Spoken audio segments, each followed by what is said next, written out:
Hello friends, welcome to the class. So आज हम लोग जो हमारा टॉपिक चल रहा था दैट इज हमारा चैप्टर चल रहा था स्टफिंग। सो वो हम लोगों को करना है उसका फोर्थ पार्ट, राइट। सो उसका पार्ट 4 हम लोगों को आज करना है। लास्ट क्लास में हम लोगों ने कुछ methods of performance appraisal discuss किए थे। सो वो क्योंकि काफी सारे हैं तो हमने उसमें से कुछ ही टॉपिक्स डिस्कस किए थे। सो जो रिमेनिंग है उनको we will cover tomorrow, right. लेकिन उनको हम बाद में करेंगे, बट अभी उससे पहले जो हमारा थोड़ा पोर्शन रह गया था उसको हम लोग आज कवर करेंगे और उस पे बेस्ड हम लोग क्वेश्चंस करेंगे। सो होपफुली कल हमारा ये चैप्टर कंप्लीट हो जाएगा। चलो देखिए, तो हमने पढ़ा है कि परफॉर्मेंस अप्रेजल में अगर हम अब ओवरऑल पूरा बात करें कि क्या क्या टॉपिक्स इसमें से बन सकते हैं एग्जाम में। सो एक तो हमारा क्वेश्चन बन सकता है रिक्रूटमेंट में उसके टाइप से, राइट। दूसरा, सिलेक्शन में अगर हम बात करें तो सिलेक्शन में एज सच कोई क्वेश्चन बहुत ज्यादा एक्सपेक्टेड नहीं है, तो आप ऐसे समझ सकते हैं कि शायद ही सिलेक्शन से क्वेश्चन आए। उसके अलावा अगर हम ट्रेनिंग की बात करें तो ट्रेनिंग में हमारा क्या है, मेथड्स। ट्रेनिंग में जो ट्रेनिंग के मेथड्स है, on the job training, of the job training, वो हमारा इंपॉर्टेंट है। और वहीं अगर हम बात करते हैं परफॉर्मेंस अप्रेजल में, सो इसमें भी जो हमारे मेथड्स हैं वो इंपॉर्टेंट है, राइट। सो मेथड्स हम लोगों ने कुछ डिस्कस किए थे और कुछ हम लोग आज करेंगे और जो भी रिमेनिंग होगा उसको हम नेक्स्ट क्लास में करेंगे।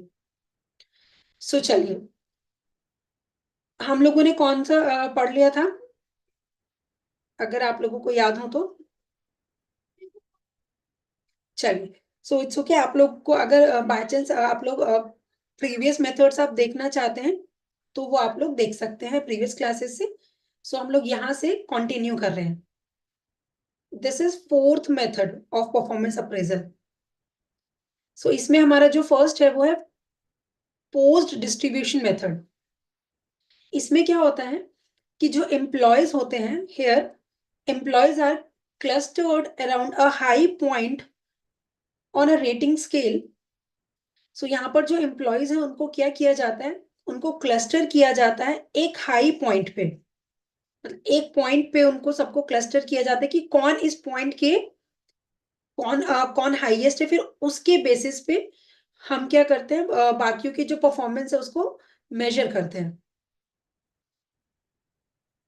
Second point, rater is compelled to distribute the employees on all points on the scale. So जो रेटर होता है उसको ये बोला जाता है कि आप क्या कीजिए, एम्प्लॉयज को सारे पॉइंट्स, स्केल पे जितने ही पॉइंट्स है उन पे एम्प्लॉयज को डिस्ट्रीब्यूट कीजिए। It is assume that performance is confirmed to normal distribution, कि जो परफॉर्मेंस है हमारी वो नॉर्मल डिस्ट्रीब्यूशन के अराउंड होनी चाहिए। अजम्पशन ऑफ नॉर्मल डिस्ट्रीब्यूशन ये थोड़ा अनरियलिस्टिक है और एरर ऑफ सेंट्रल टेंडेंसी यहाँ पर आ सकता है, राइट। सो इसीलिए इस मेथड को कहीं पर यूज करते हैं, कहीं पर नहीं यूज करते। सो क्वेश्चन इस तरह भी बन सकता है कि बताइए ये पर्टिकुलर सिचुएशन में कौन सा method of performance appraisal apply होगा। So these type of question can be ask. Next देखिए, next is critical incident method.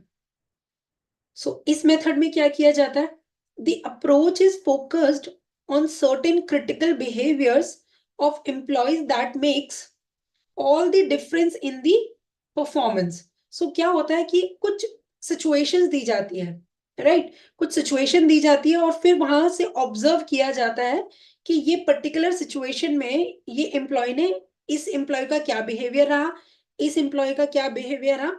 सो उसके बेसिस पे हम क्या करते हैं, परफॉर्मेंस को चेक करते हैं या आप कह लीजिए इवेलुएट करते हैं, right. Second point, supervisors as and when they occur record such incident. और जो सुपरवाइजर्स होते हैं वो क्या करते हैं, वो इन इंसिडेंट्स को रिकॉर्ड करते हैं। फॉर एग्जाम्पल उन्होंने एक सिचुएशन दी कि मशीन ब्रेकडाउन हुआ तो फिर वो ऑब्जर्व करेंगे कि ठीक है, जब मशीन का ब्रेकडाउन हुआ तो एम्प्लॉय जो मिस्टर ए है उसने क्या किया, वो एकदम से वो पैनिक हो गए, और उन्होंने बाकी के एम्प्लॉयज को भी डिस्टर्ब कर दिया, या परेशान हो गए, या कुछ ऐसे हो गए। मिस्टर बी ने क्या किया, जैसे ही उसने देखा मशीन ब्रेकडाउन हुआ, उसने तुरंत अलार्म दिया, और बिना पैनिक हुए उसने डायरेक्टली जो ये सब चीजों को हैंडल करते हैं, या जो उसको उस पर्टिकुलर सिचुएशन में हैंडल कर सकते थे, उन्होंने डायरेक्टली उनको इन्फॉर्म किया बिना पैनिक हुए। So obviously the performance of mister B will be better as compared to Mr. A, right? So this is the method called critical incidents method, कि यहाँ पर क्या होता है कि certain critical behaviors पे focus किया जाता है, और फिर देखा जाता है कि भाई जो employee है उसकी performance क्या है। So जो supervisors हैं, जैसे ही वो incident होता है उसको क्या करते हैं, वो record कर लेते हैं, right? So this is critical incident method. Next हमारा जो मेथड है, वो मेथड है, इसको हम कहते हैं कॉन्फिडेंशियल रिकॉर्ड्स।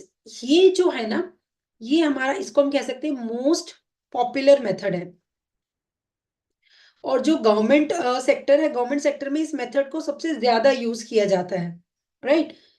इसको हम कॉन्फिडेंशियल रिकॉर्ड या सीआर बोलते हैं। आप लोगों ने ये टर्म जरूर सुना होगा कि सीआर फाइल कर, मतलब हमारी सीआर भरी जाएगी, और ये पर्टिकुलर सीनियर है, ये हमारी सीआर भरेंगे, और मतलब इस तरह के टर्म्स आप लोगों ने सुना होगा, राइट? सो कॉन्फिडेंशियल रिकॉर्ड में क्या होता है, mostly used by government departments, वही मैंने आपको बताया। सो जनरली गवर्नमेंट डिपार्टमेंट्स इसको यूज करते हैं, और या फिर जो बहुत पुरानी ऑर्गेनाइजेशंस हैं, जहां पर कंसेप्ट ऑफ सेल्फ असेसमेंट को एनकरेज नहीं किया जाता।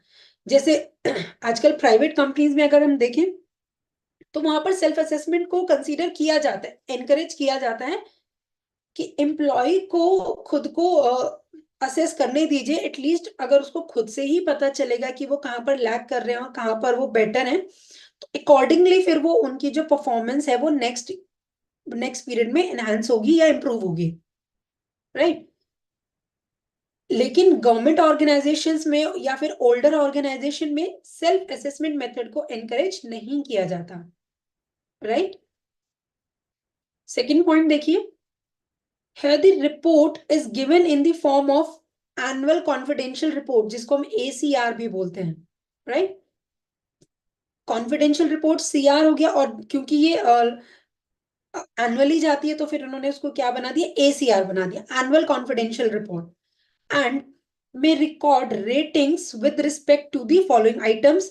सो किस किस के रिगार्डिंग हम उसमें रेटिंग्स करते हैं, अबाउट दी अटेंडेंस, कि जो एम्प्लॉय है उसकी अटेंडेंस क्या रही ड्यूरिंग द पीरियड, इतनी, क्योंकि आजकल ज्यादातर ऑर्गेनाइजेशंस में बायोमेट्रिक हो गया है, सो उसमें सब पूरा रिकॉर्ड जो है वो मिल जाता है।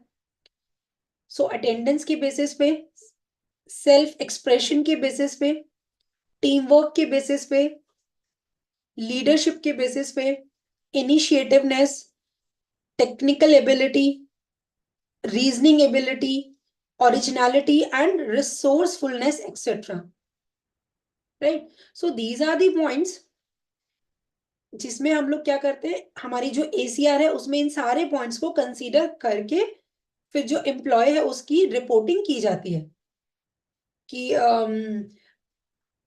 अटेंडेंस के पॉइंट ऑफ व्यू से ये जो एम्प्लॉय की परफॉर्मेंस है, ये सपोज बेटर नहीं है, कि ये लेट हो जाते हैं फॉर एग्जांपल, लेकिन बाकी इनका टीम वर्क बहुत अच्छा है, लीडरशिप बहुत अच्छा है, बाकी सब में वो अच्छे हैं, तो इस तरह से क्या होता है, रेटिंग्स दी जाती हैं, right? Third point, this system is highly secretive and confidential. इस मेथड की, अब आप इसको एडवांटेज कह लीजिए या डिसएडवांटेज कह लीजिए, इसमें क्या होता है कि suppose employee mister A, mister B and mister C, suppose हमारी ऑर्गेनाइजेशन में ये तीन एम्प्लॉयज हैं, और ये हमारी एक्स एक्स हमारे मैनेजर है, मिस्टर एक्स, ये हमारे मैनेजर है। तो इन्होंने इन तीनों की क्या की, ACR बनाई, लेकिन ये जो ACR है ये कॉन्फिडेंशियल होती है और सीक्रेटिव होती है, और बाकी के एम्प्लॉयज के साथ या बाकी के सीनियर्स के साथ उसको शेयर नहीं किया जाता, राइट। तो इसीलिए हम बोलते हैं ये हाईली सीक्रेटिव होती है और कॉन्फिडेंशियल होती है, इसको शेयर नहीं किया जाता। लाइक जो भी मिस्टर बी की परफॉर्मेंस होगी वो या तो मिस्टर बी को पता होगी या जिन्होंने इसको फाइल किया उनको पता होगी, राइट। लेकिन बाकियों को नहीं पता होगी, जो दूसरे कलीग्स हैं। मिस्टर बी उनको बता दें वो अलग बात है, बट नॉर्मली इनको नहीं पता होता, इसीलिए इसको हाईली सीक्रेटिव और कॉन्फिडेंशियल रिकॉर्ड्स भी बोलते हैं, राइट। नेक्स्ट पॉइंट देखिए, feedback to the assessee is given only in case of adverse entry. तो अब यहां पर क्या है, जिसका असेसमेंट किया जा रहा है ना, मतलब मिस्टर बी जो है, मिस्टर बी से नॉर्मली कुछ भी नहीं पूछा जाएगा, लेकिन अगर एसीआर में कुछ भी नेगेटिव पॉइंट है तो तब उस समय मिस्टर बी को बुलाया जाएगा, उनसे पूछा जाएगा, कोई भी सीनियर जो होगा वो पूछा जाएगा कि ठीक है आपकी जो एसीआर है उसमें ये नेगेटिव एंट्री है या ये आपके उसमें कुछ गलत लिखा हुआ है, तो आप उनको उस पे क्या दिया जाता है, उससे एक्सप्लेनेशन मांगा जाता है कि ऐसा क्यों हुआ। सो जो फीडबैक है असेसी का या एम्प्लॉयज का वो सिर्फ कब लिया जाता है, इन केस ऑफ एडवर्स या negative entry, right. So this point is important, ये पूछा जा सकता है। या फिर ये पूछा जा सकता है कि बताइए कौन सा परफॉर्मेंस अप्रेजल मेथड सबसे ज्यादा यूज किया जाता है गवर्नमेंट डिपार्टमेंट्स में। सो वहां पर फिर आपको याद रखना है, answer will B confidential records. So CR और एसीआर जो भी ऑप्शन में होगा अकॉर्डिंगली आप आंसर मार्क कीजिएगा, ठीक है। rather negative in impact as the ratings are highly subjective and can be manipulated to suit an occasion। Obviously जो सीनियर है, अगर वो सीनियर को सपोज अपना कोई पर्सनल काम कराना है तो वो मिस्टर बी से वो काम करा सकते हैं। अगर मिस्टर बी ने वो काम किया तो उनको अच्छी रेटिंग्स मिल सकती हैं, नहीं किया तो उनको उनकी रेटिंग्स खराब भी हो सकती हैं, राइट। सो ये जो सिस्टम है कि किसी की भी जो रेटिंग्स है वो दूसरों के साथ शेयर नहीं करना है, इसको कॉन्फिडेंशियल रखना है। तो भले ही मिस्टर बी की परफॉर्मेंस जॉब में तो अच्छी नहीं है, लेकिन वो मिस्टर एक्स के जो सपोज हाउस होल्ड वर्क है वो कर देते हैं, या कुछ भी, मतलब सपोज जो भी मिस्टर एक्स ने कहा कि ठीक है आप मुझे एक सर्टेन अमाउंट ऑफ मनी आप ऐसे दे दीजिए या कोई पर्टिकुलर गिफ्ट दे दीजिए, राइट। सो ऐसा होता है नहीं होता है उस पर हम कमेंट नहीं कर सकते, बट थियोरेटिकली जो कह रहे हैं कि ये जो रेटिंग्स है वो हाईली सब्जेक्टिव होती है, मतलब पर्सन टू पर्सन डिपेंड करता है। कुछ बॉस थोड़े लीनियंट होते हैं तो वो सबको अच्छी जो सीआर है वो बना देते हैं, कुछ थोड़े स्ट्रिक्ट होते हैं तो वो बेकार भी बना सकते हैं। तो ये बहुत हाईली सब्जेक्टिव होती है, हम ऐसा नहीं कह सकते कि ये बिल्कुल फ्री फ्रॉम बायसनेस है। सो बिल्कुल इसमें मैनिपुलेशन और बायसनेस की जा सकती है, मतलब चांसेस है, होता है नहीं होता वो डिपेंड करता है, राइट। सो कंफर्म कर दीजिए कि ये जो कॉन्फिडेंशियल रिकॉर्ड वाला जो स्लाइड है वो क्लियर है, क्योंकि ये एग्जाम में आ सकता है।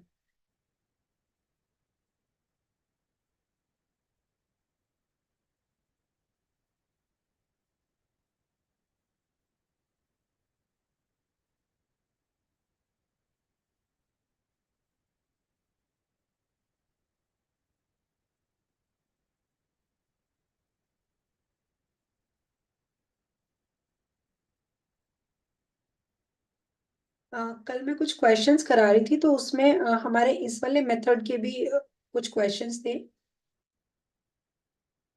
ये यहाँ से ना।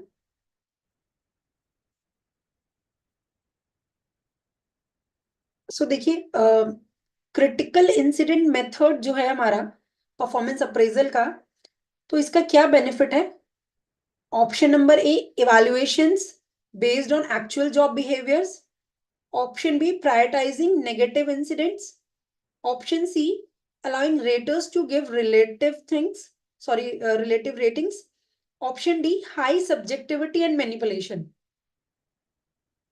देखिए हाई सब्जेक्टिविटी एंड मैनिपुलेशन अभी हमने पढ़ा वो सीआर या फिर एसीआर मेथड में पॉसिबल है, so what about critical incident method? बताइए क्या आंसर होना चाहिए इस क्वेश्चन का?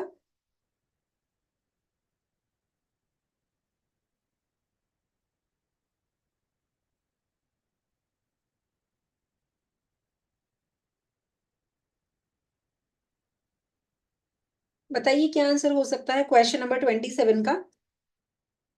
Although we have done this question in last class, but यहाँ पर मैं इसको रिपीट इसलिए करा रही हूँ क्योंकि हमने जस्ट अभी वो मेथड पढ़ा है, क्रिटिकल इंसिडेंट मेथड।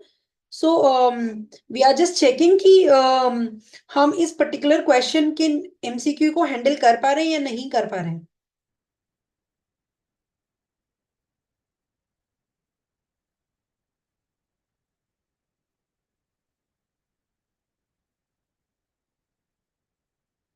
बताइए क्या आंसर होना चाहिए इसका?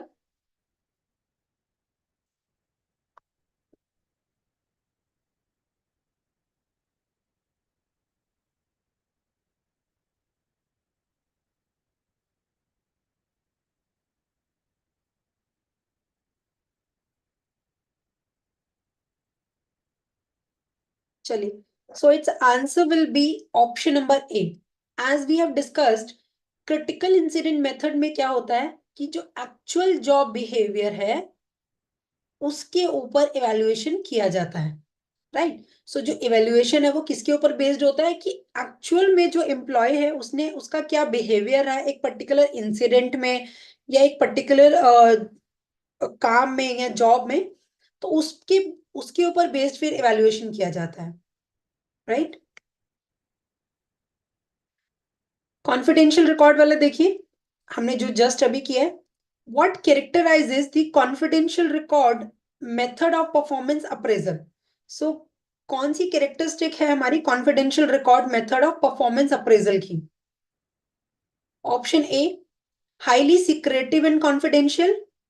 Option B, self assessment encouraged. Option C, positive impact on ratings. Option D, feedback given in all cases. So बताइए, what should be the answer?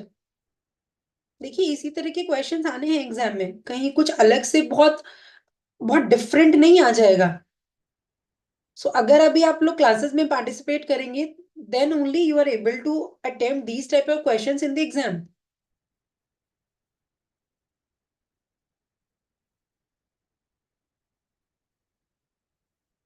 So it's answer will be option number A, that is highly secretive and confidential, right? अब अगर हम बाकी के options को देखें कि वो क्यों करेक्ट नहीं है, तो जो सेल्फ असेसमेंट है उसको एनकरेज किया जाता है, कॉन्फिडेंशियल रिकॉर्ड मेथड में नहीं किया जाता है। फीडबैक क्या सारे केसेस में दिया जाता है? नहीं दिया जाता, ओनली इन, अगर सपोज कोई भी नेगेटिव एंट्री है या कोई एडवर्स एंट्री है तभी फीडबैक दिया जाता है, अदरवाइज नहीं दिया जाता। पॉजिटिव इंपैक्ट ऑन रेटिंग्स ऐसा भी नहीं है, राइट? क्वेश्चन नंबर 29 भी हम लोगों ने किया था। फ्यूचर ओरिएंटेड मेथड जो है हमारे परफॉर्मेंस अप्रेजल का, उनका फोकस किस पे होता है? ऑब्वियसली फ्यूचर परफॉर्मेंस पे, राइट?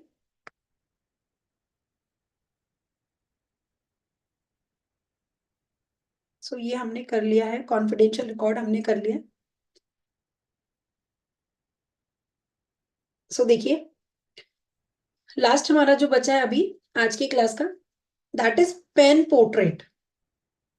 अब इसमें क्या होता है, हालांकि ये इंपॉर्टेंट नहीं है, but still we have to cover it at least once.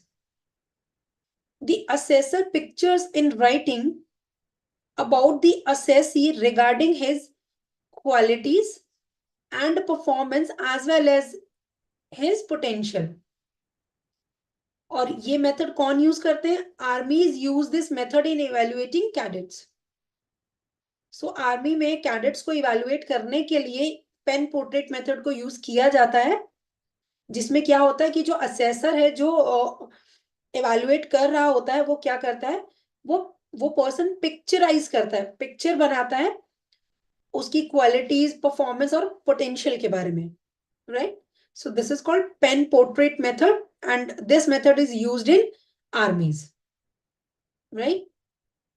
सो ये चीज क्लियर हो गई आप लोगों को? ठीक है।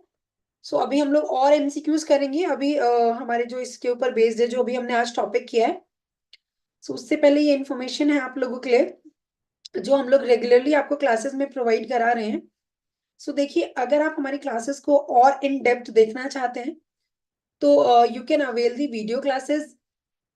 जो हमारा कोर्स है हमारे इस ऐप और हमारी इस वेबसाइट पे जो अवेलेबल है, apart from this video lesson course, we have we have also a question bank and case studies. So उनके ऊपर आप क्या कर सकते हैं कि इनको प्रैक्टिस के लिए आप ये कोर्सेज को भी अवेल कर सकते हैं। सो वीडियो लेसन्स को इन डेप्थ कंसेप्ट समझने के लिए, क्वेश्चन बैंक्स को एमसीक्यू प्रैक्टिस करने के लिए, एंड केस स्टडीज, हमारा केस स्टडीज की जो केसेस हैं उनको स्टडीज करने के लिए, राइट? सो इन बेनिफिट्स को लेने के लिए आप हमारे इस ऐप और हमारी इस वेबसाइट पे आप जाके इनको अवेल कर सकते हैं। So kindly go through once. और ये जो हमारे कोर्सेज हैं ये बहुत ही लो प्राइस और बेस्ट क्वालिटी पे अवेलेबल है। सो आपका सीआईबी की प्रेपरेशन में जो भी आपको रिक्वायरमेंट लग रही है, तो आप एक बार ऐप को विजिट कीजिए और वहां से इन बेनिफिट्स को एज पर योर रिक्वायरमेंट आप उनको अवेल कीजिए। चलिए, सो अब हम लोग कुछ क्वेश्चंस करते हैं।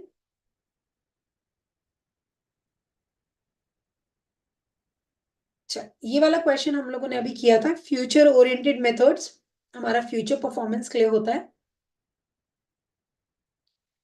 क्वेश्चन नंबर 31 से देखिए, which method involve performance assessment against objective set by management? बताइए, which method involve performance assessment against objectives set by management? बताइए।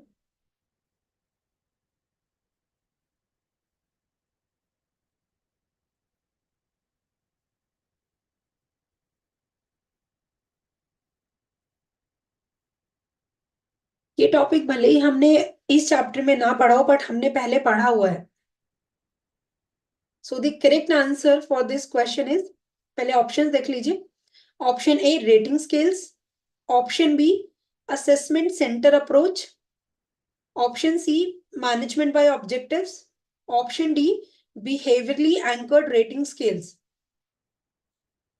So its correct answer will be option number C, that is management by objective, right?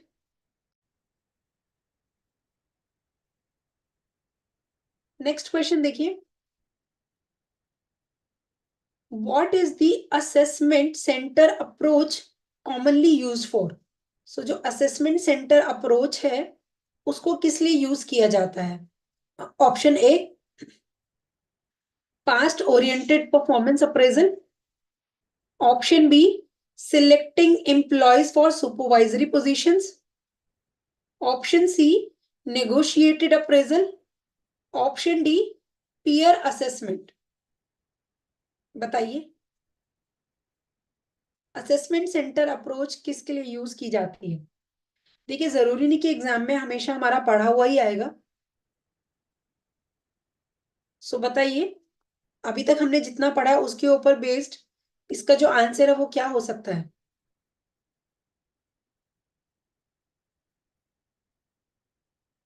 Peer assessment हमें पता है किस लिए होता है, negotiated भी हमें पता है किस लिए होता है। बताइए। So it's correct answer will be option number B, that is selecting employees for supervisory position. जब भी हमें सुपरवाइजरी पोजीशन के लिए एम्प्लॉयज को सिलेक्ट करना होता है तो we always use this approach, that is assessment centre approach, right? चलिए, नेक्स्ट क्वेश्चन देखिए, and this is important. What is the procedure for behaviorally anchored rating scales? So देखिए option A, generate critical incidents, then develop performance dimensions, then reallocate incidents. So option A. Option B देखिए, develop performance dimensions, reallocate incidents, scale of incidents. Option C, reallocate incidents, scale of incidents, develop final instrument. And option number D, generate critical incidents, develop performance dimensions, develop final instrument. देखिए इस question को, इसका जो correct answer है वो है हमारा option number ए। और इसको आप लर्न कर लीजिएगा कि जो बार्स है उसका जो प्रोसीजर है वो होता है, सबसे पहले क्रिटिकल इंसिडेंट को जनरेट करते हैं, फिर उसको डेवलप करते हैं, फिर रीअलोकेट करते हैं, right. So this is the correct answer for question number 33, right.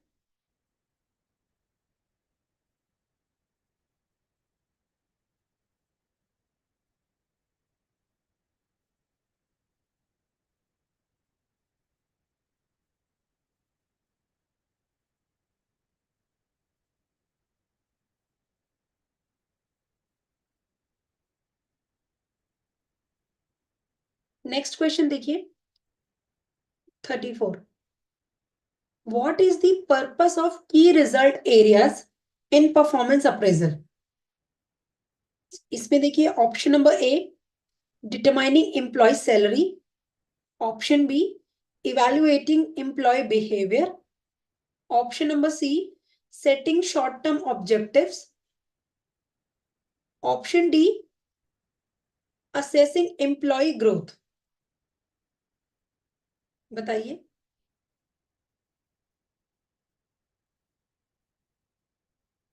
इसका आंसर क्या होना चाहिए?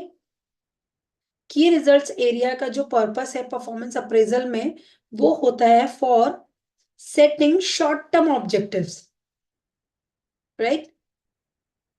ये आपको कुछ चीजें ऐसी है जो आपको एमसीक्यूज में मिल रही है, तो आपको क्या करना है, उनके जो कीवर्ड्स है उसको हाईलाइट करके, लाइक पर्पस ऑफ की results area, so answer will be setting short term objectives, right. कुछ कंसेप्ट तो हम लोग पढ़ ही रहे हैं, लेकिन कुछ ऐसे भी कंसेप्ट है जो हमारे क्वेश्चंस में हमारे सामने आ रहे हैं, तो उनको भी फिर हम लोगों को अकॉर्डिंगली प्रिपेयर करना है, right.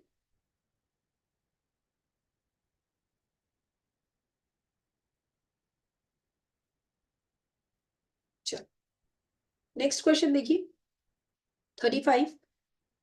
What is the 4 step process for की रिजल्ट एरियाज? इसका 4 स्टेप प्रोसेस क्या है?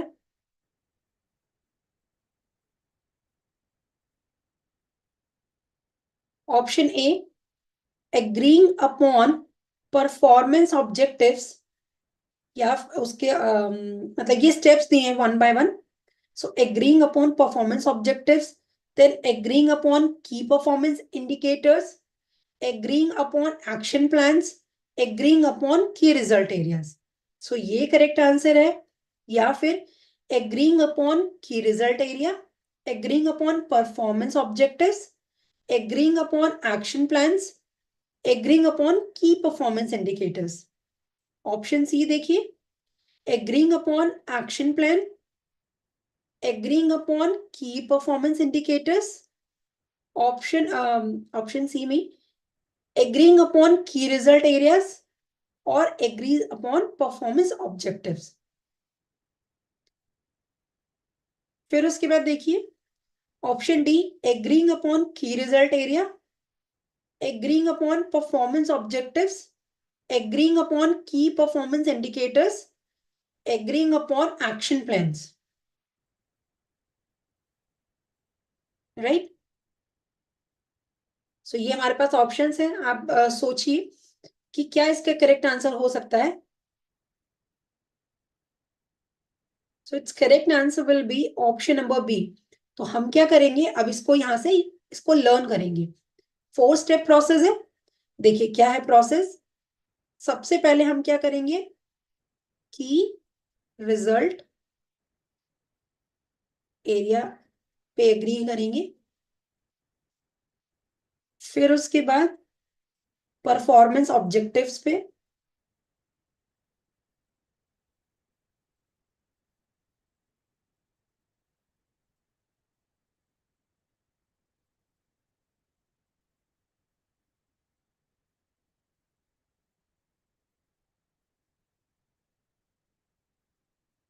और देखिए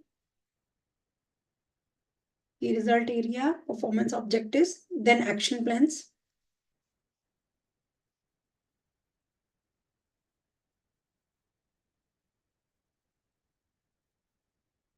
एंड लास्ट की परफॉर्मेंस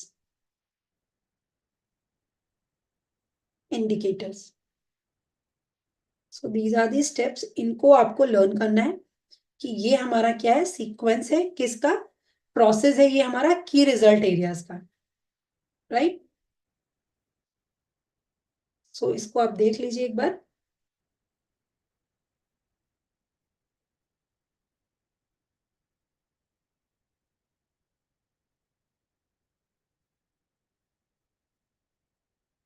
ठीक है, सबसे पहले की रिजल्ट एरिया, फिर performance objectives, and then action plan, and then key performance indicators.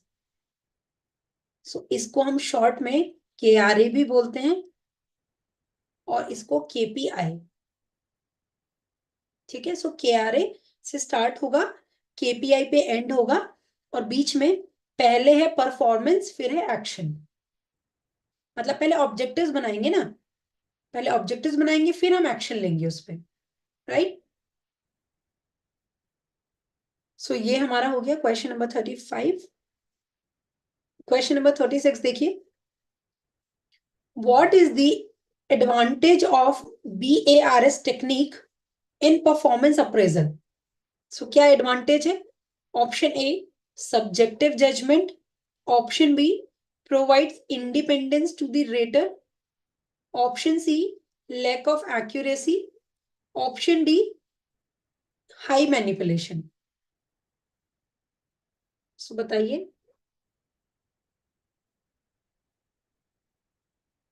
So it's correct answer will be, it provides independence to the rater. क्योंकि जो BRS टेक्निक है, इसीलिए उसको बेटर भी कंसीडर किया जाता है, क्योंकि उसमें जो पर्सन है, जो रेटर है, जिसको रेटिंग करनी है, वो इंडिपेंडेंट है, राइट। चलिए क्वेश्चन नंबर 37 देखिए, in the forced distribution method where are employees clustered on a rating scale. So इसमें क्या किया जाता है, किस पॉइंट पे किया जाता है, ये तो आप लोग बता सकते हैं, अभी हम लोगों ने डिस्कस किया था।